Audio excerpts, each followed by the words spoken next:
Das Allgemeine Krankenhaus Maribor wurde am 1. Dezember 1799 gegründet. Als Ansatz für den Bau diente das Stadtspital des 14. Jahrhunderts.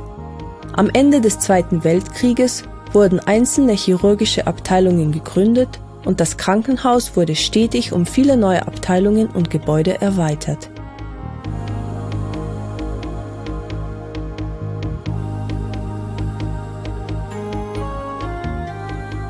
Die slowenische Regierung ernannte 2007 das Allgemeine Krankenhaus Maribor zum Universitätsklinikum.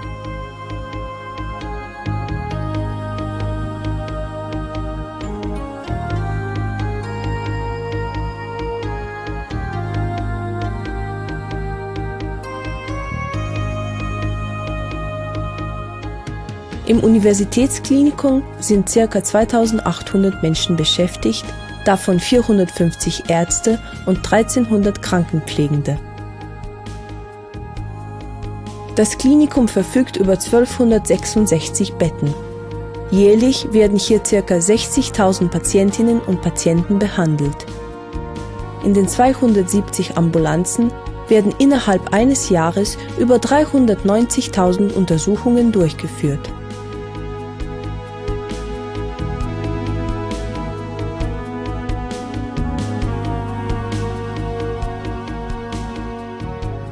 Organisatorisch und fachlich ist die Notaufnahme eine Einheit. Dadurch ist eine schnelle und professionelle medizinische Versorgung der Kranken und Verletzten stets gewährleistet.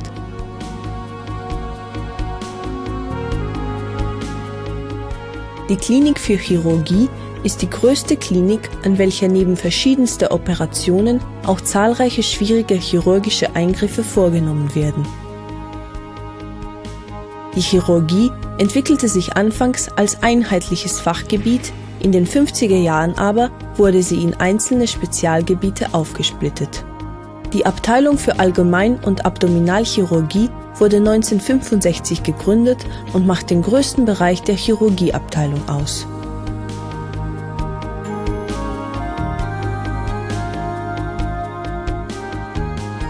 Bereits 1954 verfügte die Thoraxchirurgie über eine eigene Abteilung.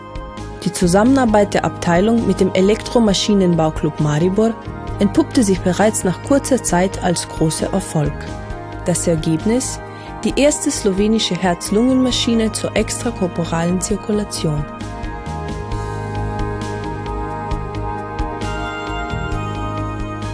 Die Abteilung für Gefäßchirurgie war die erste selbstständige Abteilung dieser Art. Künftig soll diese mit der Abteilung für Kardiochirurgie zusammengelegt werden. Mit dieser Maßnahme soll ein intensiver Erfahrungsaustausch angeregt werden, um somit die Patientinnen und Patienten weiterhin bestens versorgen zu können. Die Abteilung für Urologie wurde 1951 gegründet. Zahlreiche anspruchsvolle chirurgische Eingriffe werden hier mit Hilfe modernster Lasertechnologie vorgenommen, wobei das Wohl der Patientinnen und Patienten immer höchste Priorität hat. So wird derzeit an der Einführung von endoskopischen chirurgischen Verfahren gearbeitet. Dank Professor Zora Janžiković erreichte die Abteilung für plastische und rekonstruktive Chirurgie den Höhepunkt ihrer Entwicklung in den 60er Jahren des vorigen Jahrhunderts. Ihr Verdienst ist die Entwicklung einer neuen Heilmethode zur Behandlung von Brandwunden. Die Abteilung für Neurochirurgie wurde 1972 gegründet. Die Entwicklung der Computertomographie sowie der Kernspintomographie ermöglichten sichere chirurgische Eingriffe zur Beseitigung der Krankheitsherde im Gehirn. Die moderne Neurochirurgie von heute wird vor allem im Bereich der minimalinvasiven Chirurgie weiterentwickelt. Die 1960 gegründete Rehabilitationsanstalt war eine Vorstufe der heutigen Abteilung für Orthopädie. Hier werden Eingriffe in den Bereichen der Endoprothetik der großen Gelenke, der spinalen Chirurgie, der pädiatrischen Orthopädie, der arthroskopischen Chirurgie und der Sportverletzungen vorgenommen. In Maribor wurde eine offene Herzoperation erstmals im Jahre 1996 durchgeführt. Dieser Erfolg war auch der Auftakt zur Gründung der Abteilung für Kardiochirurgie, die 3 Jahre später ins Leben gerufen wurde. Das Krankenhaus verfügte bereits im Jahre 1963 über ein Reanimationszentrum. 2 Jahre später organisierte man auch einen selbstständigen Anästhesiedienst. Heute werden hier Intensivbehandlungen, die den höchsten Anforderungen entsprechen, durchgeführt. Ein besonderes Augenmerk wird dabei auch auf die Schmerzbehandlung und die Schmerztherapie gelegt. Die Traumatologie galt lange als einer der weniger attraktiven Zweige der Medizin, bis man dank modernster Technik und des unentwegten fachlichen Austauschs unter den hier tätigen Experten Brüche und Verletzungen nicht nur konservativ, sondern auch operativ zu behandeln begann.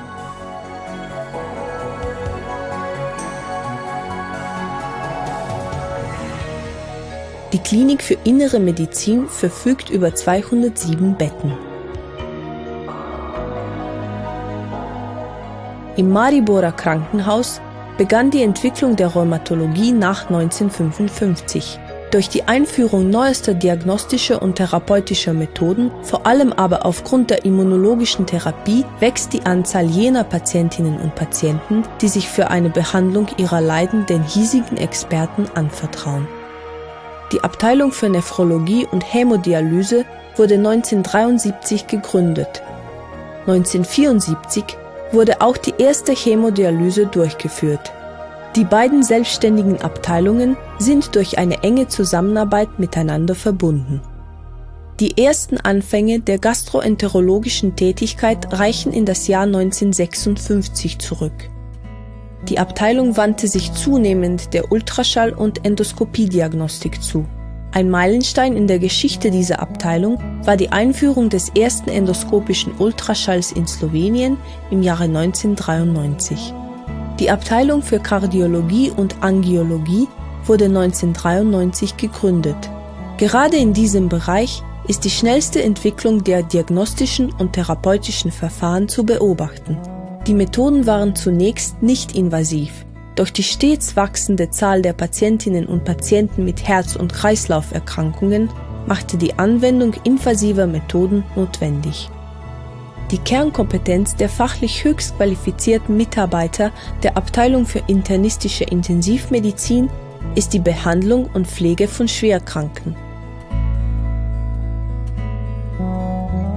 In der Abteilung für Hämatologie und hämatologische Onkologie werden alle modernen therapeutischen Verfahren durchgeführt, von zytologischen Untersuchungen über Knochenmarkbiopsie bis zu molekulargenetischen Untersuchungen, die zur Feststellung und Verfolgung von hämatologischen Krebskrankheiten dienen. Die Abteilung für Endokrinologie und Diabetologie wurde 1979 gegründet. Aufgrund der steigenden Zahl der Diabetespatienten, die im Rahmen der Abteilung auch eine Diabetesschule besuchen können, wächst das Arbeitsvolumen dieser Abteilung unaufhörlich. Einen entscheidenden Wendepunkt in der Entwicklung der Nuklearmedizin stellt die Gammakamera, die mehrdimensionale Aufnahmen ermöglicht, dar. Die hiesige Abteilung erwarb die erste SPECT-Kamera Sloweniens.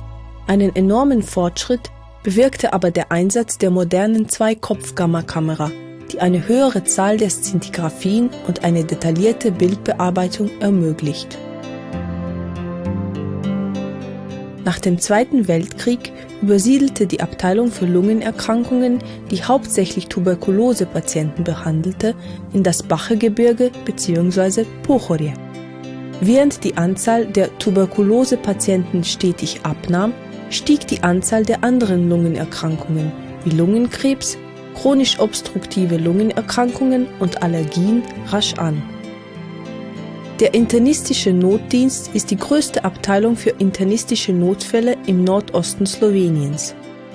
Aufgrund guter präklinischer Versorgung von Notfallpatienten ist es dem Notdienst gelungen, die Zahl der kardiopulmonalen Reanimationen zu verringern. Die Zahl jener Schwerkranken, die eine komplexere diagnostische Behandlung und therapeutische Intensivmaßnahmen benötigen, ist aber im Steigen. Die Klinik für Gynäkologie befasst sich mit Erforschung, Vorbeugung und Behandlung der Erkrankungen des weiblichen Reproduktionssystems. Zu ihren zentralen Tätigkeitsfeldern gehören die gynäkologische Urologie und die Behandlung der Harninkontinenz. Außerdem konnte diese Abteilung als eine der ersten Erfahrungen im Bereich der endoskopischen Chirurgie in Slowenien vorweisen. Bald nach der Gründung der Abteilung für Gynäkologie im Jahr 1928 begann man auch mit der Behandlung der Unfruchtbarkeit, obwohl die erste Kinderwunschambulanz erst 1961 eröffnet wurde. Die Abteilung für Reproduktionsmedizin und gynäkologische Endokrinologie führt heute alle modernsten diagnostischen Untersuchungen und Behandlungen in diesem Bereich durch. Die Anfänge der Abteilung für gynäkologische Onkologie und des Brustzentrums reichen in das Jahr 1921 zurück, als man mit der Röntgenstrahlentherapie der krebskranken Patientinnen begann. Ein besonderes Augenmerk legte man auf die Behandlung des Zervixkarzinoms. Es wurde verstärkt an der Bedeutung der frühzeitigen Diagnostik und Therapie gearbeitet. In den 90ern begann man auch mit der Behandlung der Brustkrebspatientinnen, die heute ganzheitlich betreut werden. Zur ganzheitlichen Betreuung gehören die Diagnostik, die Therapie und die Rehabilitation. Ende der 60er Jahre führten unsere Gynäkologen und Geburtshelfer als erste im damaligen Staat neue diagnostische Verfahren und Methoden zur Geburtsleitung ein. Dazu gehörten die fetale Mikroblutanalyse, die Amnioskopie, die Kardiotokographie und später auch die Ultraschalluntersuchungen. Zum Aufgabengebiet des Labors für medizinische Genetik gehören genetische Untersuchungen zur Abklärung diverser genetischer Veränderungen, die Pränatal- und Präimplantationsdiagnostik sowie die Krebsgenetik.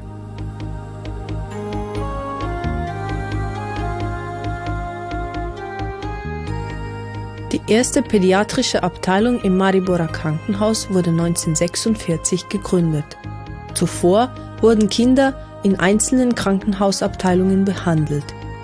Die Klinik für Pädiatrie ist das zweitgrößte Tertiärzentrum für Kinderbehandlung und Gesundheitsförderung in Slowenien. Hier sind Spezialisten aus den verschiedensten medizinischen Bereichen tätig. Die Klinik für Pädiatrie verfügt über folgende Unterabteilungen: Intensivtherapiestation, Unterabteilung für Pulmologie, Allergologie, Rheumatologie und Immunologie, Unterabteilung für Gastroenterologie, Hepatologie und Ernährung, Unterabteilung für Nephrologie und arterielle Hypertonie, Unterabteilung für Neurologie, Unterabteilung für allgemeine Pädiatrie und Unterabteilung für Kinder- und Jugendpsychiatrie.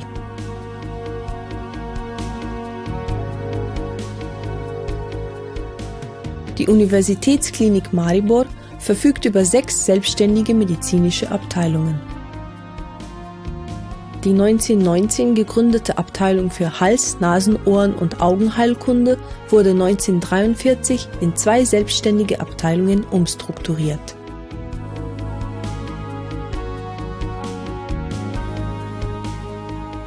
Die Abteilung für Nervenkrankheiten wurde gleich nach dem Zweiten Weltkrieg gegründet. Damals wurde an dieser Stelle die erste Dopplersonographie eingeführt. Heute führt die Abteilung für Neurologie unter anderem auch 3D-Ultraschalluntersuchungen durch. Die Abteilung für Infektionskrankheiten und fieberhafte Zustände ist eine der ältesten Abteilungen, da sie schon 1929 gegründet wurde. Hier führt man die modernsten diagnostischen und therapeutischen Verfahren gemäß der infektologischen Empfehlungen und Leitlinien durch. An dieser Stelle ist auch der Ausschuss für nosokomiale Infektionen untergebracht.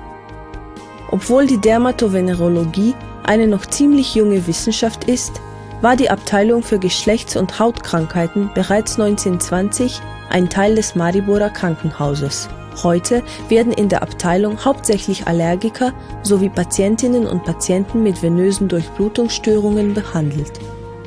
Die Abteilung für Psychiatrie war von 1946 bis 1972 in der neuropsychiatrischen Abteilung untergebracht. Danach übersiedelte die Abteilung in den Pohorski Dvor und begann sich dort als selbstständige Organisationseinheit zu behaupten. 2005 ließ sich diese Abteilung in einem neuen Gebäude des Universitätskrankenhauses nieder. Die gemeinsamen medizinischen Abteilungen dienen hauptsächlich den diagnostischen Bedürfnissen aller medizinischen Abteilungen im Klinikum.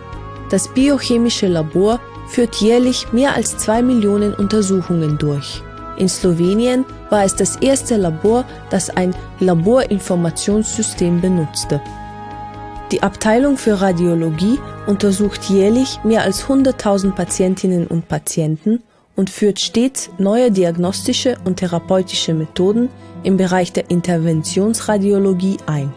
Das Zentrum für Transfusionsmedizin sorgt für einen reibungslosen Ablauf der medizinischen Versorgung von Blutprodukten für chirurgische und konservative Fachgebiete und arbeitet mit allen klinischen Abteilungen eng zusammen.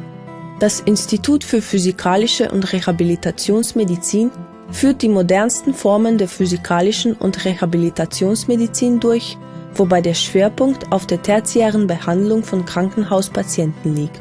Die Zentralapotheke stellt die Arzneimittelversorgung aller hospitalisierten Patienten sicher. Im galenischen Labor werden spezielle galenische Produkte hergestellt. Das Analyselabor ist für die Wareneingangs- und Endproduktkontrolle zuständig. Die Abteilung für wissenschaftliche Forschung befasst sich mit internationalen und nationalen Forschungsprojekten im Bereich der Biomedizin. Hier befindet sich auch die medizinische Bibliothek. Die wichtigste Funktion und Tätigkeit dieser Abteilung ist die histologische Untersuchung von Gewebeproben, die den Patienten in den Krankenhäusern in Maribor, Ptuj oder Murska Sobota entnommen wurden. In der Abteilung werden klinische und gerichtliche Obduktionen für den nordöstlichen Teil Sloweniens durchgeführt.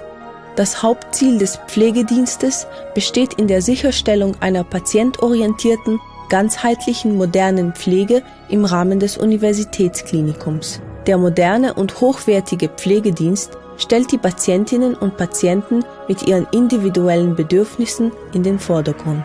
Das Allgemeine Krankenhaus Maribor erwarb den Status eines Lehrkrankenhauses schon in den 80ern. Zunächst war es das Lehrkrankenhaus für die medizinische Fakultät in Ljubljana. Mit der Gründung der medizinischen Fakultät in Maribor wurde das Allgemeine Krankenhaus Maribor zur Uniklinik und Lernplattform vieler Bildungseinrichtungen. Dazu gehören beispielsweise die medizinische Fakultät, die Fakultät für Gesundheitswissenschaften, die Fachschule für Gesundheitswissenschaft und andere. Verwaltung des Universitätskrankenhauses Maribor, Klinikumsvorstand, Personal- und Rechtsabteilung, Wirtschaft und Analyse, Dienststelle für Haushalt und Finanzen, Beschaffung, Abteilung für medizinische Statistik und Sozialmedizin, Zentrum für Öffentlichkeitsarbeit, Marketing und Informatik, Abteilung für Versorgung und Instandhaltung, Zentrum für Qualitätsmanagement und Organisation. Zu den wichtigsten Investitions- und Infrastrukturprojekten der Zukunft zählen der Ausbau der Abteilung für Onkologie, die Reorganisation der Notaufnahme und der Aufbau der Abteilung für Pädiatrie.